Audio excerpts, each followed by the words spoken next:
পবিত্র কুরআনুল কারীমে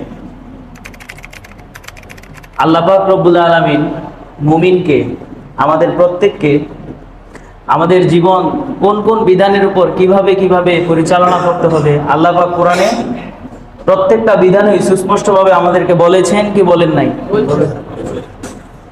তার মাঝে আমাদের যে বিধানগুলো ফরজ করা হয়েছে আমাদের উপর,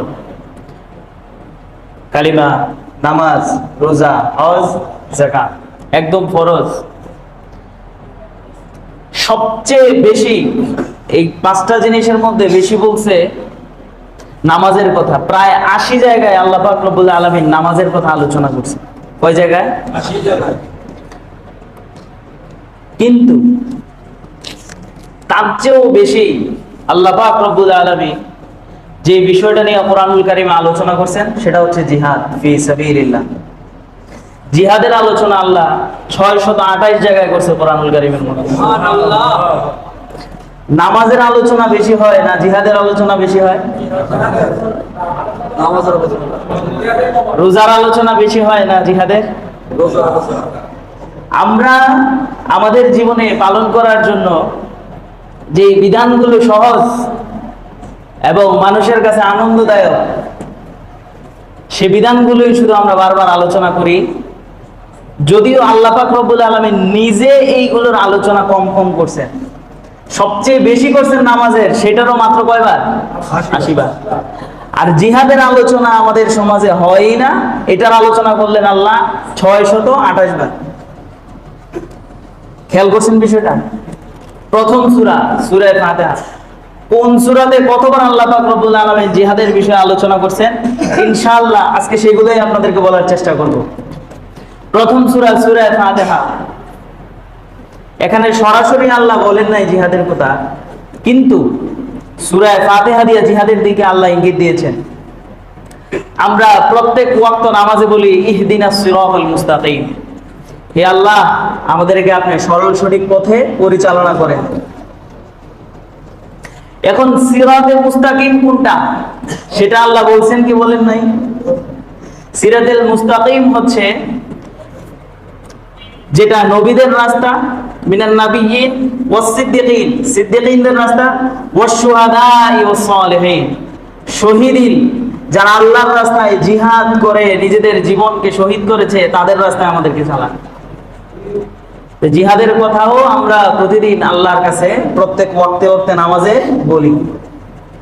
তারপরের সূরা সূরাতুল বাকারা, দেখেন প্রত্যেক সূরার প্রত্যেকটা আয়াত নিয়ে তো কথা বলা যাবে না, যেই অংশটা না বললেই নয়, প্রত্যেক সূরা থেকে ওই অংশগুলোই বলবো।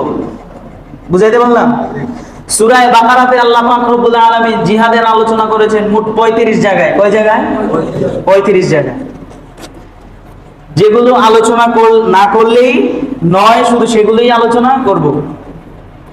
আল্লাহ পাক রব্বুল আলামিন জিহাদের মর্যাদা সম্পর্কে ঘোষণা করছেন, আউযু বিল্লাহি মিনাশ শাইতানির রাজীম ওয়ালা তাকুলু লিমান ইউকতালু ফি সাবিলিল্লাহি আমওয়াত বাল আহইয়াউ ওয়ালাকিন লা তাশউরুন। আল্লাহ পাক বলছেন যারা আল্লাহর রাস্তায় শহীদ হয়, যারা আল্লাহর রাস্তায় জীবন দেয়, যারা জিহাদ করে নিজেদের জীবনকে উৎসর্গ করে, তোমরা তাদেরকে মৃত বলিও না। এরকম আর কোন ঘোষণা আল্লাহ কোন ক্ষেত্রে দিয়েছেন? দেন নাই। আল্লাহ কাউকে মৃত বলতে নিষেধ করছেন? একমাত্র একটা দলকে আল্লাহ পাক মৃত বলতে নিষেধ করছেন, যারা আল্লাহর রাস্তায় জীবন দিবে, শহীদ হবে জিহাদে গিয়ে, যুদ্ধে গিয়ে আল্লাহর জন্য নিজের জীবনকে উৎসর্গ করবে, তাদেরকে আল্লাহ পাক মৃত বলতে নিষেধ করছেন। বরং তারা জীবিত, কিন্তু তোমরা জানো না, তোমরা বুঝো না। আল্লাহ পাক রব্বুল আলামিন এই সূরাতুল বাকারায় মোট কয় জায়গায় জিহাদের আলোচনা করছেন? আল্লাহ 35 জায়গায়, 35টা আয়াতে আল্লাহ জিহাদের আলোচনা করছেন।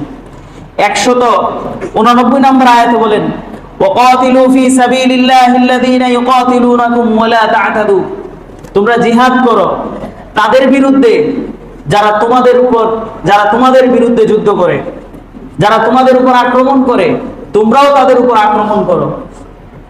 আল্লাহ পাক রব্বুল আলামিন বলছেন ওয়ালা তা'তাদু, তবে আক্রমণ করতে গিয়া তোমরা সীমা লঙ্ঘন করিও না। সীমা লঙ্ঘন কি?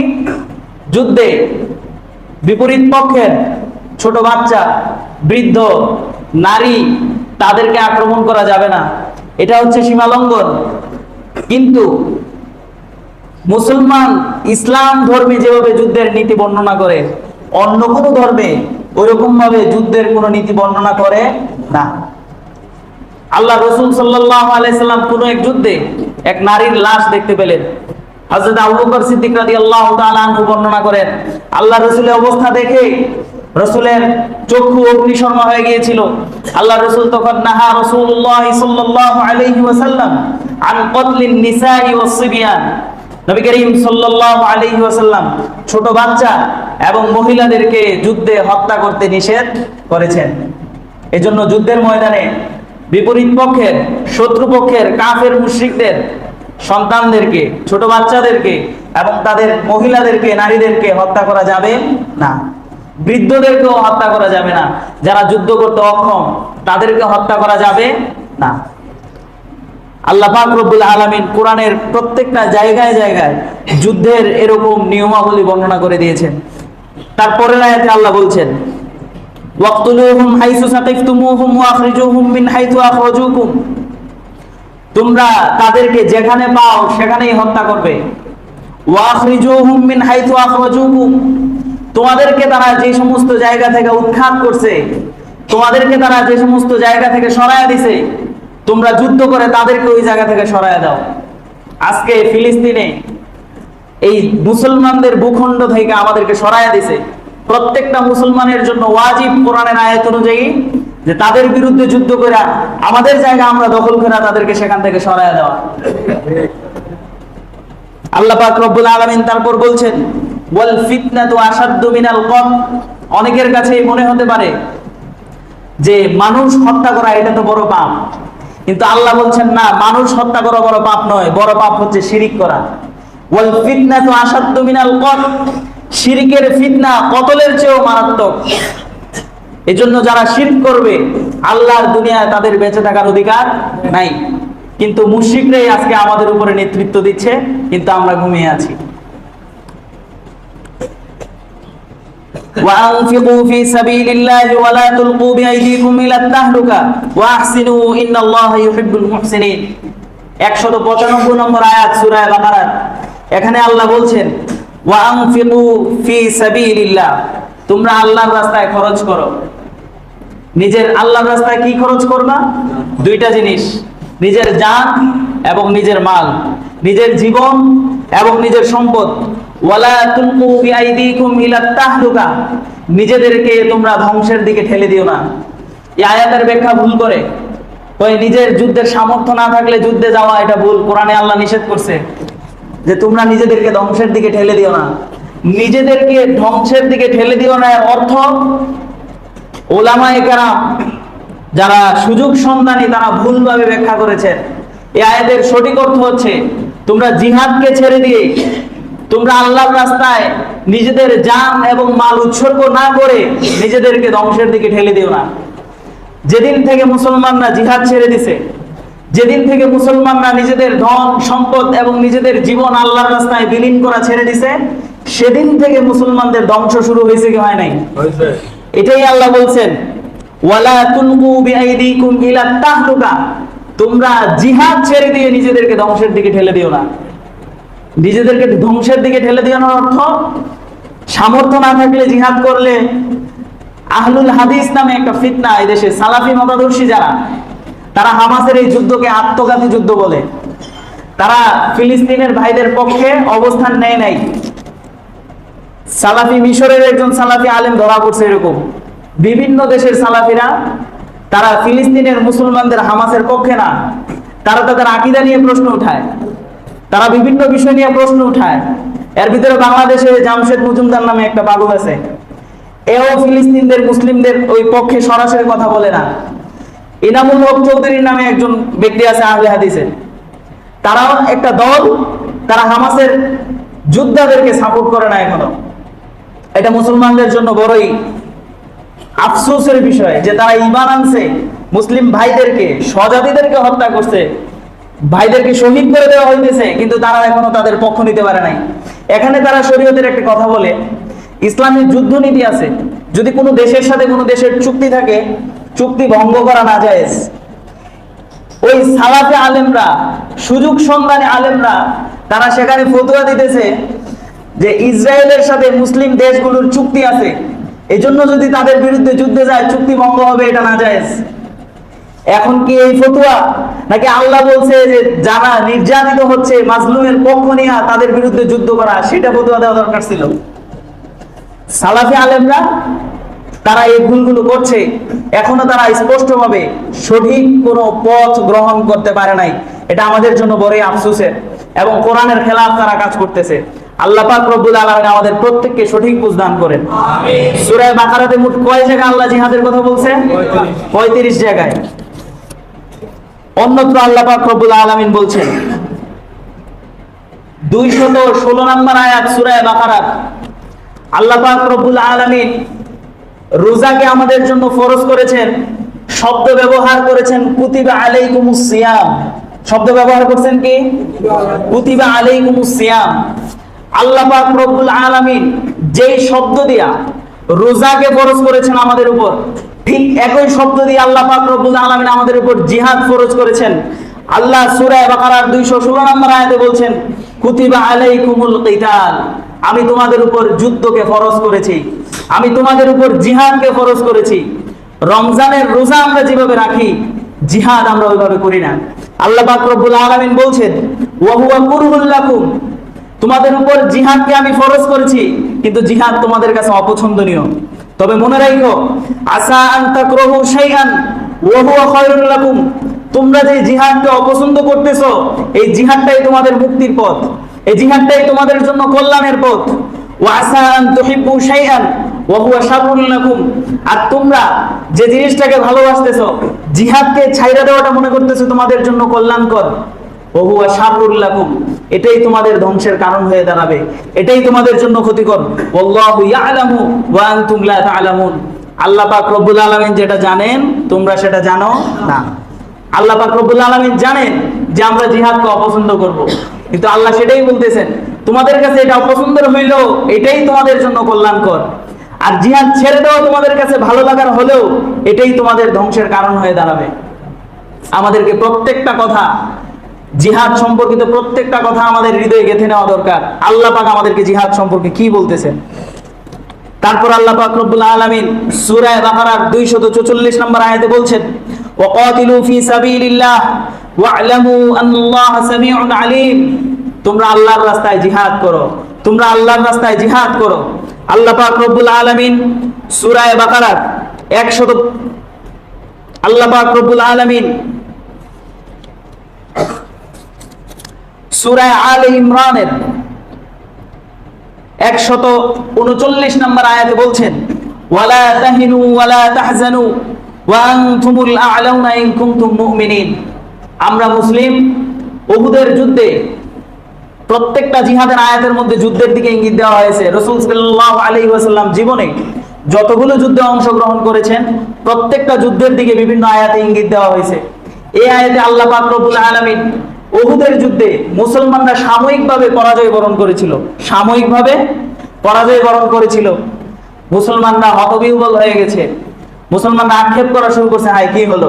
আল্লাহ পাক রব্বুল আলামিন বদরের যুদ্ধ, উহুদের যুদ্ধে সাহাবায়ে কেরাম এবং নবী করিম সাল্লাল্লাহু আলাইহি ওয়াসাল্লামের ঈমানকে আরো দৃঢ় করার জন্য, সাহস দেওয়ার জন্য বলছিলেন ওয়ালা তাহিনু ওয়ালা তাহজানু, তোমরা ভেঙে পড়ো না, তোমরা হতাশাগ্রস্ত হও না, ওয়া আনতুমুল আ'লাউনা ইন কুনতুম মুমিনিন, বিজয় তোমাদেরই হবে যদি তোমরা মুমিন হয়ে থাকো।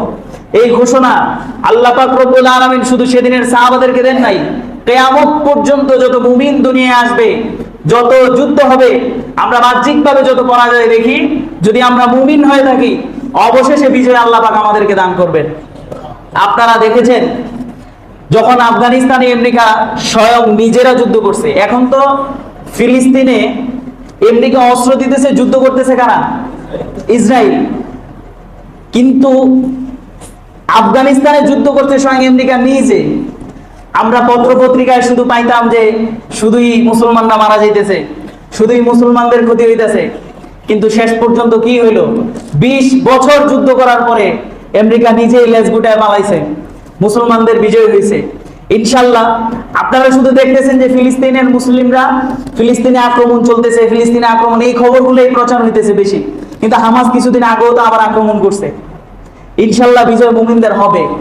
আল্লাহর রাসূল সাল্লাল্লাহু আলাইহি ওয়াসাল্লাম, তিরমিজি শরীফের হাদিস, নবী করিম সাল্লাল্লাহু আলাইহি ওয়াসাল্লাম বলেন, তাখরুজু মিন খুরাসান রায়াতুন সুদ, খুরাসান থেকে কালো পতাকাবাহী একটা দল বাহির হবে।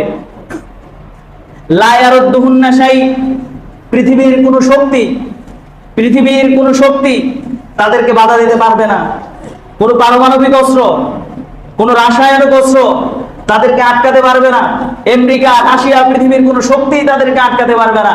হাত্তা তুনসাবু বিইলিয়া, তারা ফিলিস্তিনে গিয়ে ফিলিস্তিনে বিজয়কে অনুরাবে বিজয়ের পতাকা ফিলিস্তিনে স্থাপন করবে। এই ভবিষ্যৎবাণীগুলো আল্লাহ পাক রব্বুল আলামিন নবীর মাধ্যমে আমাদেরকে প্রদান করছেন। আশাহত হওয়ার কিছু নাই। এখানে যে যুদ্ধটা হচ্ছে এটা পুরোটাই একটা ধর্মযুদ্ধ। এখানে ঈমান এবং কুফরের লড়াই, ইসলাম এবং মুশরিকদের লড়াই, মুমিন এবং কাফেরের লড়াই। পুরা পৃথিবী এখন দুই ভাগে ভাগ, মুসলিমরা এবং কাফেররা। যারা আল্লাহকে মানে আর যারা আল্লাহকে মানে না, তাদের দুইজনের লড়াই। এই লড়াই আজকে থেকে নয়। হযরত ওমর রাদিয়াল্লাহু তাআলা আনহু সর্বপ্রথম ফিলিস্তিন জয় করেছিলেন। মসজিদে আকসাকে আমরা জয় করেছিলাম ওমর রাদিয়াল্লাহু তাআলা আনহুর জামানায়। তারপর ওনার অনেক বছর পর আবার ছিনিয়ে নিয়ে গেছিল, তারপর আবার জয় করছে সালাউদ্দিন আইয়ুবী। এভাবেই একের পর এক পালাবদল হইতেছে, তাদের হাতে যাইতেছে, আমাদের হাতে আসতেছে। ইনশাআল্লাহ শেষ পর্যন্ত চূড়ান্তভাবে এই মসজিদে আকসা আমাদের হাতে আবার ফেরত আসবে। আপনারা একটা বিষয় কল্পনা করেন, শুধু মসজিদে আকসাটা নিয়েই তো সমস্যা হইতেছে। যদি আমাদের মতো দুর্বল ঈমানওয়ালা লোক সেখানে থাকতাম, আমরা হয়তো মসজিদে আকসাকে স্বর্ণের প্লেটে করে ইহুদিদের হাতে তুলে দিতাম, নেও এরপর আমরে মাইরো না। কিন্তু ফিলিস্তিনের মুসলিম ভাই বোনদের ঈমান এত তাজা, তাদের শাহাদাতি তামান্না এত বেশি, কোরআনের আয়াত তো তারা বুঝে, শাহাদাতের মর্যাদা কি তারা বুঝে। নবী করিম সাল্লাল্লাহু আলাইহি ওয়াসাল্লামের জামানায় এক নারী তার ছোট্ট শিশুকে নিয়ে আল্লাহর রাসূলের দরবারে আসলেন। আয়েশা বললেন, ইয়া রাসূলুল্লাহ, আমার এই সন্তানকে আপনি জিহাদে নিয়ে যান। ছোট্ট দুধের শিশু। আল্লাহর রাসূল বললেন, তোমার এই ছোট্ট দুধের শিশু দিয়ে আমি যুদ্ধের ময়দানে কি করব? এই ছেলে যুদ্ধে গিয়ে কি করবে? আল্লাহর রাসূল সাল্লাল্লাহু আলাইহি সাল্লামের প্রশ্নের উত্তরে মহিলা বললেন, ইয়া রাসূলুল্লাহ, আমারও তো যুদ্ধে যাওয়ার শখ, আমি তো যাইতে পারি না। আমার এই ছোট্ট শিশুটিকে আপনি যুদ্ধে নিয়ে যাবেন, যখন শত্রুরা আপনাকে আক্রমণ করবে আমার এই সন্তানকে আপনি ঢাল হিসেবে ব্যবহার করবেন। যখন আপনার গায়ে তীর নিক্ষেপ করবে আমার এই সন্তানকে আপনি আগে তীরের সামনে দিবেন, নিজেকে সেভ করবেন। ইয়া রাসূলুল্লাহ, শাহাদাতের তামান্না এত ছিল, নিজে শহীদ হতে পারবে না, নারীরা নিজেদের সন্তানদেরকে শহীদ বানায় শহীদের মা হওয়ার তামান্না রাখতেন। শহীদের মর্তবা তারা বুঝে। এ কারণে আমি সেদিন আপনারা কিছু ভিডিও দেখবেন যে ফিলিস্তিনের যাদের বোমার আক্রমণে গর্দান উড়ে গেছে ছোট বাচ্চা, বাবা বাকি দেহটাকে নিয়ে উল্লাস করতেছে, আমি শহীদের বাবা। বুঝেন, আপনারা বুঝেন শাহাদাতের মর্তবা কি জিনিস। মৃত্যুর যন্ত্রণা খুব মারাত্মক, খুব কঠিন, কিন্তু একমাত্র জিহাদ, যদি কেউ শহীদ মর্তবা লাভ করে যুদ্ধের ময়দানে গিয়ে মারা যায়, তাহলে আল্লাহ রাসূল বলেন পিঁপড়ায় কামড় দিলে যেই কষ্ট, এরকম কষ্ট হয় না, আরো হালকা হয়। যুদ্ধে গিয়ে জিহাদের ময়দানে শহীদ হলে তার মৃত্যুর কোনো যন্ত্রণা হয় না। সুবহানাল্লাহ বলবেন না? একমাত্র শহীদের মর্তবা এমন। আল্লাহ রাসূল সাল্লাল্লাহু আলাইহি ওয়াসাল্লাম জীবনে একটা খায়েশ করছেন, একটা তামান্না, আল্লাহ আমাকে জীবন দেন। ওয়াল্লাযী নাফসি বিয়াদিহি, ওই আল্লাহর শপথ যার হাতে আমার জীবন, আমি চাই, আমি ভালোবাসি, আল্লাহ ভাই একবার আমাকে জীবন দেন, আবার শহীদ হয়ে মৃত্যুবরণ করি, আবার আল্লাহ আমাকে জীবন দেন, আবার শাহাদাত বরণ করি, আবার জীবন দেন, আবার শাহাদাত বরণ করি। জান্নাতীদেরকে আল্লাহ পাক জান্নাতে দেওয়ার পর যারা শহীদ হয়ে মৃত্যুবরণ করবে তাদের যত চাওয়া আছে আল্লাহ পূরণ করবেন। সর্বশেষ আল্লাহ বলবেন, তোমরা কি চাও বলো। আল্লাহ আর তো কিছু চাওয়ার নাই। আল্লাহ বলছেন, না, তোমরা বলো তোমরা কি চাও। তারা বলবে, আল্লাহ আর কিচ্ছু চাওয়ার নাই। আল্লাহ তবুও বাধ্য করবেন যে বলো তোমরা কি চাও। তখন এক একজন শহীদ কি বলবে জানেন? আল্লাহ আবার দুনিয়াতে পাঠাও, যে শাহাদাতে মৃত্যু দিছো এই মৃত্যুটা আবার দিও। আল্লাহ আবার দুনিয়াতে পাঠাও, যে শাহাদাতে মৃত্যু দিছো এই মৃত্যুটা আবার দিও। আল্লাহ আবার দুনিয়াতে পাঠাও, যে শাহাদাতে মৃত্যু দিছো এটা আবার দিও। জান্নাতে গিয়াও একটা জিনিসের তামান্না থাকবে শহীদদের, যে আল্লাহ আবার শহীদি মরণ দাও। এটা এত স্বাদের মৌত, এটা এত শান্তির মৌত। এই শহীদ, এই শাহাদাত, এই জিহাদ, এগুলো ভুলে যাওয়ার কারণে আজকে আমাদের এই দুঃখ, আজকে আমার এই দুর্দশা। পৃথিবীর এমন কোন জায়গা আছে যেখানে মুসলিমরা মায়ের খায় নাই? আরাকানে, সিরিয়াতে, চেচনিয়াতে, বসনিয়াতে, কাশ্মীরে, বর্তমানে ইন্ডিয়ায়, সব জায়গায় মুমিনদের এই খারাপ অবস্থা একমাত্র জিহাদকে ভুলে যাওয়ার কারণে। আল্লাহ পাক রব্বুল আলামিন এই জন্যই বলছেন যে তোমরা হতাশ হও না, ভেঙে পড়ো না, যদি মুমিন হও বিজয় তোমাদেরই হবে ইনশাআল্লাহ। অন্যত্র আল্লাহ বলছেন সূরা আলে ইমরানে, আচ্ছা ওইটা তো বলি নাই, সূরা আলে ইমরানে কয়টা আছে জিহাদের আয়াত? সূরা বাকারাতে কয়টা বলছিলাম? 35টা। সূরা আলে ইমরানে জিহাদ সম্পর্কিত আয়াত আছে 62টা। ধারাবাহিকভাবে আল্লাহ পাক রব্বুল আলামিন জিহাদ নিয়ে আলোচনা করছেন এই সমস্ত সূরাগুলোতে। আল্লাহ পাক বলছেন আম হাসিবতুম আন তাদখুলুল জান্নাহ ওয়া লাম্মা ইয়া'লামিল্লাহুল্লাযীনা জাহাদু মিনকুম ওয়া ইয়া'লামাস সাবিরিন। তোমরা কি এমনিতেই জান্নাত পেয়ে যাবা? তোমরা কি ভাবতেছো জান্নাতে চলে যাবা? কিন্তু তোমাদের মধ্যে কারা মুজাহিদ, কারা আল্লাহর পক্ষে জিহাদ করতে চায়, কাদের ভিতরে জিহাদের তামান্না আছে, এটা আমি পরীক্ষা করব না? আল্লাহ পাক দেখবেন কার মনের ভিতরে জিহাদের আকাঙ্ক্ষা আছে, আল্লাহ তাদেরকে জান্নাত দিবেন, বাকিদেরকে দেবেন না। জিহাদের তামান্না নিয়ে যদি কেউ মৃত্যুবরণ না করে তাহলে সে মুনাফিকের মতো মৃত্যুবরণ করবে। আল্লাহ পাক আমাদের প্রত্যেককে জিহাদের স্পৃহা, জিহাদের তামান্না নিয়ে মৃত্যুবরণ করার তৌফিক দান করেন। তারপর আল্লাহ পাক রব্বুল আলামিন সূরা আলে ইমরানের 169 নম্বর আয়াতে আবারও বলছেন ওয়ালা তাহসাবান্নাল্লাযীনা কুতিলু ফী সাবিলিল্লাহি আমওয়াতা। যারা শহীদ হয়ে মৃত্যুবরণ করে তোমরা কখনো এটা ভাইবো না যে তারা মৃত, বরং তারা জীবিত। বাল্লা হায়াউন ইনদা রাব্বিহিম ইউরযাকুন। এই আয়াতে আল্লাহ বলেন তারা তো জীবিতই তাদেরকে খাওয়ানোও হয়। হাদিস শরীফে এসেছে হাসরের ময়দানে আল্লাহ যখন উঠাইবেন সবাইরে, আল্লাহ যখন প্রত্যেককে উঠাবে, যারা শহীদ হয়েছে তাদের গা থেকে তরু তাজা রক্ত ঝরতে থাকবে। বলেন তো হাসরের ময়দানে সবাই হিসাব নিকাশ নিয়ে ব্যস্ত থাকবে, যার শরীর থেকে তরুতাজা রক্ত ঝরবে সে কি কোনো হিসাব দেয়া লাগবে? আল্লাহ তো দেখবেই তার শরীর থেকে রক্ত ঝরতেছে, আল্লাহ তো দেখবেই তার মাথা নাই, তার হাত নাই, আল্লাহ তো এই অবস্থায় তাকে দেখবেন। আল্লাহ পাক তো তাকে এমনিই ক্ষমা করে দিয়েছেন, আবারও তার সুসংবাদ, আবারও তার জন্য ক্ষমা। এরকম ভাবেই শহীদের মর্তবা আল্লাহ পাক বুলন্দ করতেই থাকবেন। আল্লাহ পাক রব্বুল আলামিন শহীদ সম্পর্কে এই জুমায় শুধুই কোরআনের আয়াতগুলো বলতেছি। ওয়াকাতালু সূরা আলে ইমরানের 195 নম্বর আয়াতে বলেন ওয়াকাতালু ওয়াকতিলু লাউ কাফিরান্না আনহুম সাইয়্যাতিহিম। যারা আল্লাহর রাস্তায় যুদ্ধ করবে অথবা যারা আল্লাহর রাস্তায় শহীদ হবে, লাউ কাফিরান্না আনহুম সাইয়্যাতিহিম, তাদের যত গুনাহ আছে সব গুনাহ আমি maaf করে দিব। ওয়ালা উদখিলান্নাহুম জান্নাত, তাদেরকে এমন এক জান্নাতে আমি প্রবেশ করাবো তাজরি মিন তাহতিহাল আনহার, যে জান্নাতে বিভিন্ন নহর, বিভিন্ন নদী প্রবাহিত হবে, একটি হবে মধুর, একটি হবে দুধের, একটি হবে শরাবের। এরকম মধু, দুধ এবং শরাবের নদী বয়ে যাবে এমন এক জান্নাতে আমি তাদেরকে প্রবেশ করাবো। সাওয়াবাম মিন ইনদিল্লাহ ওয়াল্লাহু ইনদাহু হুসনুস সাওয়াব। আল্লাহ পাক রব্বুল আলামিন থেকে এটাই তার জন্য উত্তম প্রতিদান। আল্লাহর চেয়ে সুন্দর প্রতিদান আর কে দিতে পারে? আল্লাহ পাক রব্বুল আলামিন বলেছিলাম আগেই, নামাজ সম্পর্কেও এত কথা বলেন নাই যত কথা আল্লাহ জিহাদ সম্পর্কে বলছেন। জিহাদ সম্পর্কে কয় জায়গায় কথা বলছেন? 628 জায়গায়। আর নামাজের কথা বলছেন মাত্র 80 জায়গায়। অথচ নামাজের কথাই বেশি বলছেন। অন্যান্য ফরজ বিধানের চেয়ে সবচেয়ে ফরজ বিধান বেশি আলোচনা করছে কোনটা? নামাজ। আর সেটাও মাত্র 80 জায়গায়। আর জিহাদের কথা আল্লাহ বলছেন 600-এরও বেশি আয়াতে। আজকে জিহাদ কখন ফরজ হয় মুসলমানদের উপরে? এই আয়াত আল্লাহ পাক সূরাতুন নিসার মধ্যে, সূরা নিসায় আল্লাহ পাক রব্বুল আলামিন মোট 46 জায়গায় জিহাদ নিয়ে আলোচনা করছে। কয় জায়গায়? সূরা আলে ইমরানে কয় জায়গায় করছিল? 62 জায়গায়। আর সূরা নিসায় আল্লাহ পাক রব্বুল আলামিন জিহাদের আলোচনা করবেন মোট কয় জায়গায়? 46 জায়গায়। সবগুলা বলছি, বলা সম্ভব না, শুধু যেগুলো না বললেই নয় ওই আয়াতগুলো শোনাইতেছি। فليقاتل في سبيل الله الذين يشرون الحياة الدنيا بالآخرة ومن يقاتل في سبيل الله فيقتل أو يغلب فسوف نؤتيه أجرا عظيما। আল্লাহ পাক বলছেন ফালিয়ুকাতিল ফি সাবিলিল্লাহ, তোমরা আল্লাহর রাস্তায় জিহাদ করো, তোমরা আল্লাহর রাস্তায় যুদ্ধ করো। আল্লাযীনা ইয়াশরুনাল হায়াতাদ দুনিয়া বিল আখিরাহ, যুদ্ধ কারা করবে আল্লাহর রাস্তায়? যারা দুনিয়ার জীবনের বিনিময়ে আখিরাতকে ক্রয় করছে। অর্থাৎ দুনিয়া আল্লাহর রাস্তায় জীবন দিয়ে দিব, আখিরাতে আল্লাহ থেকে জান্নাত পেয়ে যাব। একটা ক্রয় বিক্রয়, আল্লাহর সাথে বান্দার একটা কি ক্রয় বিক্রয়। আমরা দিব আল্লাহকে দুনিয়ার জীবন, আল্লাহ দিবেন আমাদেরকে আখিরাতের জীবন।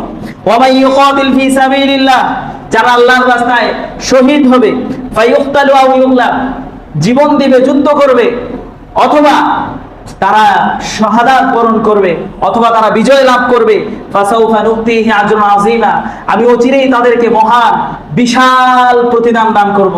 আল্লাহ পাক দান করবেন প্রতিদান। কেমন প্রতিদান দান করবে আমাদের কল্পনাতেও আসবে না। এবার আল্লাহ বলছেন ওয়া মা লাকুম লা তুকাতিলুনা ফি সাবিলিল্লাহ, তোমাদের কি হলো, তোমরা আল্লাহর রাস্তায় জিহাদ করছো না? ওয়া মা লাকুম লা তুকাতিলুনা ফি সাবিলিল্লাহ, তোমাদের কি হলো, তোমরা আল্লাহর রাস্তায় জিহাদ করছো না?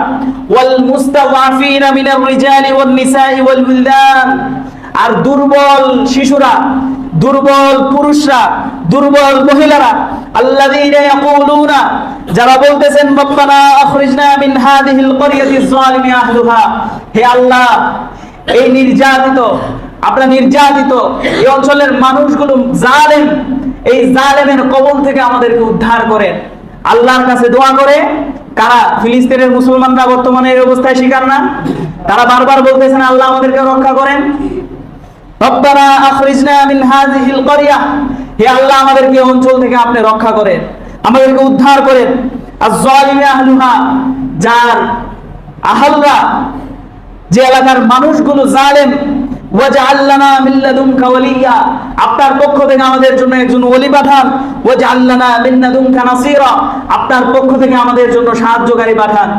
যখন এই অবস্থা ফিলিস্তিনের মুসলমানদের, এই অবস্থাতে আল আকরাব ফাল আকরাব, এটা হচ্ছে ফতোয়ার ভাষা, ফতোয়ার কিতাবগুলোতে যখন কোনো অঞ্চলে মুসলমানরা নির্যাতিত হয়, মাজলুম হয়, সর্বপ্রথম তাদের উপর জিহাদ ফরজ হয়।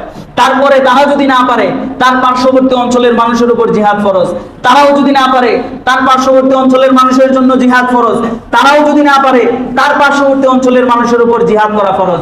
এভাবে ধারাবাহিকভাবে সারা গোটা দুনিয়ার মুসলমানদের উপর জিহাদ ফরজ হয়ে যায়। কিন্তু আজকে আমাদের উপর কি জিহাদ ফরজ নয়? একটা মানুষ, রাজা দাহিরের ঘটনা আপনারা জানেন। হাজ্জাজ বিন ইউসুফ ছিল একজন জালেম শাসক, সে সাহাবাদেরকে পর্যন্ত হত্যা করছে, সাহাবাদেরকে পর্যন্ত শহীদ করছে। এই জালেম শাসক হাজ্জাজ বিন ইউসুফের কাছে সংবাদ আসছে হিন্দুস্তানে রাজা দাহিরের নিকটে একজন মুসলমান ভোট বন্দী অবস্থায় আছে, তার উপর জুলুম চলছে। যখন এই সংবাদ হাজ্জাজ বিন ইউসুফ জালেম শাসকের কাছে পৌঁছে, সাথে সাথে হাজার হাজার সৈন্য দিয়া মুহাম্মদ বিন কাসিমকে পাঠালেন যুদ্ধ করার জন্য। শুধু কার জন্য? একটা মুসলিম নারীর সতীত্ব রক্ষা করার জন্য। আর আজকে 50,000-এর মতো শিশু, মা বোন এবং নারী পুরুষ নিহত হয়েছে, শহীদ হয়েছে, আমাদের কোনো কনক নড়তেছে না এখনো। আমরা আল্লাহর কাছে কি জবাব দেব? আল্লাযীনা আমানু ইউকাতিলুনা ফি সাবিলিল্লাহ, যারা ঈমানদার তারা আল্লাহর রাস্তায় শহীদ জিহাদ করে। ওয়াল্লাযীনা কাফারু ইউকাতিলুনা ফি সাবিলিত তাগুত, আর যারা কাফের তারা তাগুতের পক্ষে জিহাদ করে।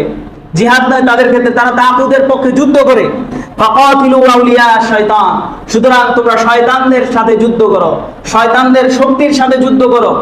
আজকে আমরা পুরো মুসলিম বিশ্ব একমাত্র আল্লাহ তাআলা রব্বুল আলামিনের ঈমানের সাথে আমরা তাদের বিরুদ্ধে যুদ্ধ করতেছি, আর তারা শয়তানি যত শক্তি আছে সবকিছু নিয়ে আমাদের বিরুদ্ধে যুদ্ধ করতেছে। এই অবস্থায় পুরো মানব জাতির উপরে, যারা মুসলিম প্রত্যেকের উপরে কুফার মুশরিকদের বিরুদ্ধে যুদ্ধ করা আমাদের উপর ফরজ হয়ে গিয়েছে। এই ফতোয়া শুধু বাংলাদেশেরই নয়, পুরো বিশ্বের, মিশরের ফিকহ বোর্ডের প্রধান যিনি, তিনিও ফতোয়া দিয়েছেন পুরো বিশ্বের মুসলিমদের উপর এখন প্রত্যেকের জায়গা থেকে জিহাদ করা ফরজ হয়ে গিয়েছে। পাকিস্তানের শ্রেষ্ঠ মুফতি জাস্টিস আল্লামা তাকি উসমানী হাফিজাহুল্লাহ, তিনারও ফাতোয়া এখন জিহাদ ফরজ হয়ে গিয়েছে। বাইতুল মুকাররমের খতিব আব্দুল মালিক সাহেব হাফিজাহুল্লাহ, তিনিও প্রত্যেকটা মুসলিম উম্মার প্রত্যেকটা নেতাদের কাছে সংবাদ পৌঁছানোর জন্য বলে দিয়েছেন তাদের উপর জিহাদ ফরজ হয়ে গিয়েছে। তারা তাদের সৈন্য সামন্ত নিয়ে ফিলিস্তিনের পক্ষে দাঁড়িয়ে ইসরায়েলের বিরুদ্ধে এখন যুদ্ধ করা ফরজ। আমার মুসলিম ভাইরা, বিশেষ করে আমার মুসল্লিরা, আপনাদের কাছে আমার আবদার, আমরা সেখানে গিয়ে যুদ্ধ অংশগ্রহণ করতে পারতেছি না, আল্লাহর কাছে আমরা কি জবাব দেব? অন্তত আগামীকাল এমন একজন মুসল্লি যদি আপনাদের এই কথাগুলো, কোরআনের এই বাণীগুলো আপনাদের হৃদয়কে স্পর্শ করে থাকে, তাহলে আপনাদের জন্য আমি মনে করি আমার মুসল্লি হিসাবে আপনাদের জন্য আগামীকাল সেখানে অংশগ্রহণ করা ফরজ। ইনশাআল্লাহ হাত উঠে ওয়াদা করেন যে যাবো ইনশাআল্লাহ।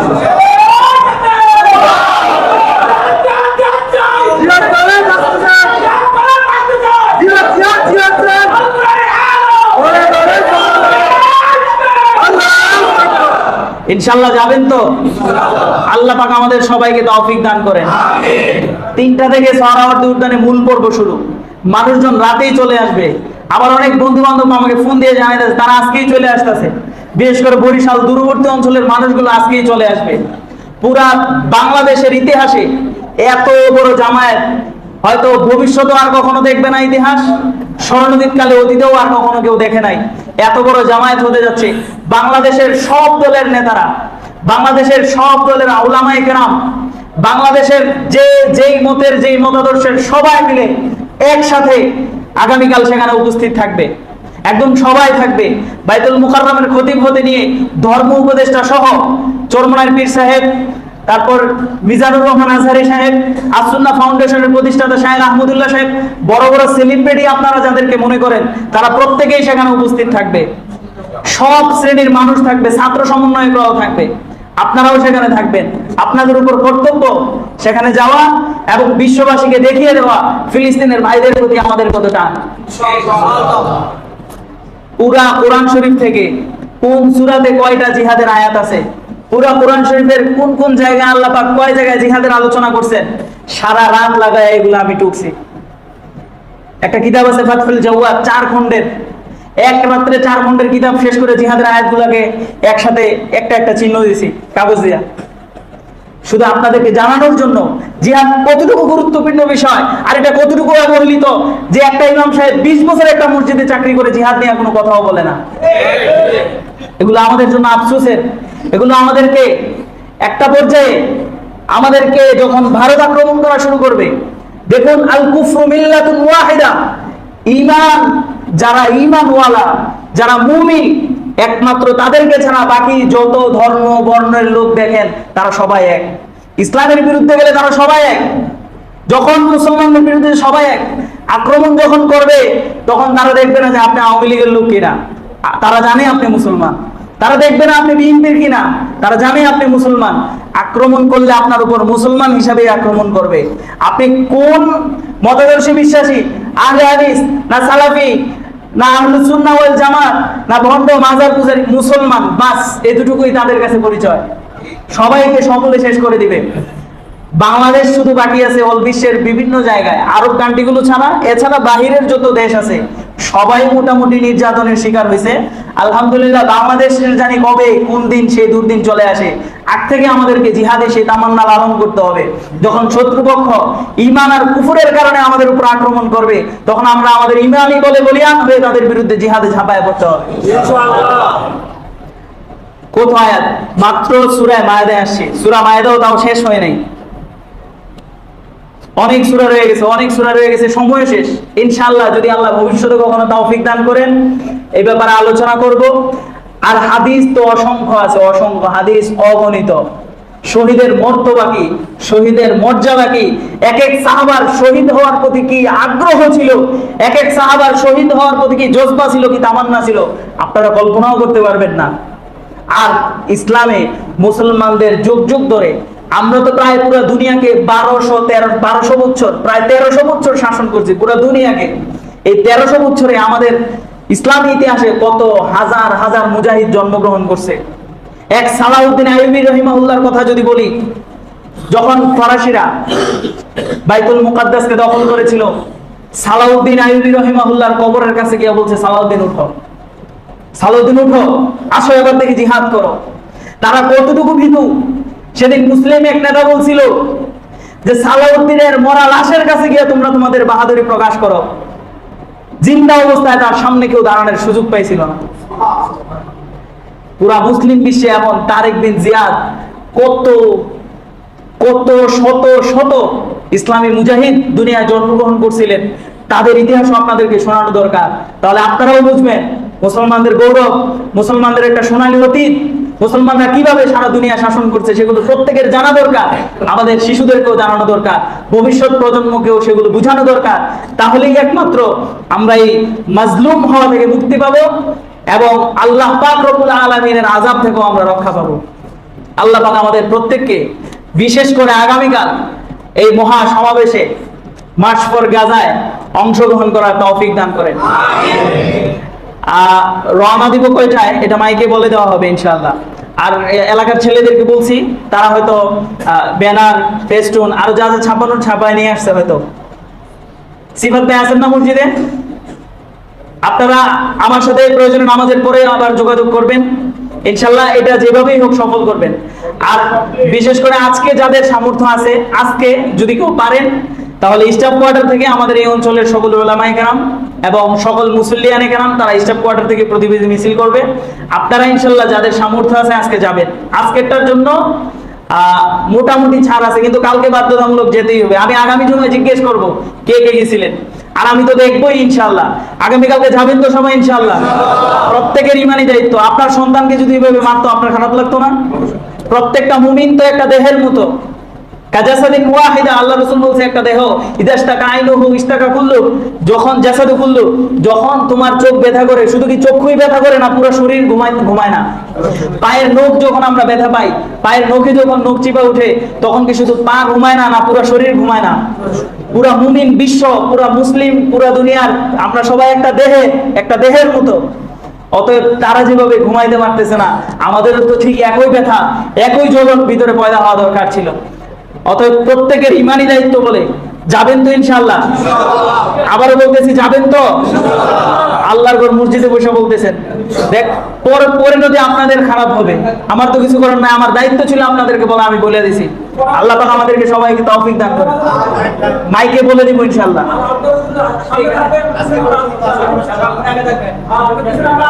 ইনশাআল্লাহ আমার তো নিয়ত, আমি সব মুসলিম একটাকেও যদি, আমি তো প্রায় এক সপ্তাহ যাবত এগুলোই বলতেছি, মাগরিবের পরে এশার পরে তালিমেও বলতেছি যে সবাই যাবেন ইনশাআল্লাহ। আল্লাহ পাক আমাদের সবাইকে তৌফিক দান করেন।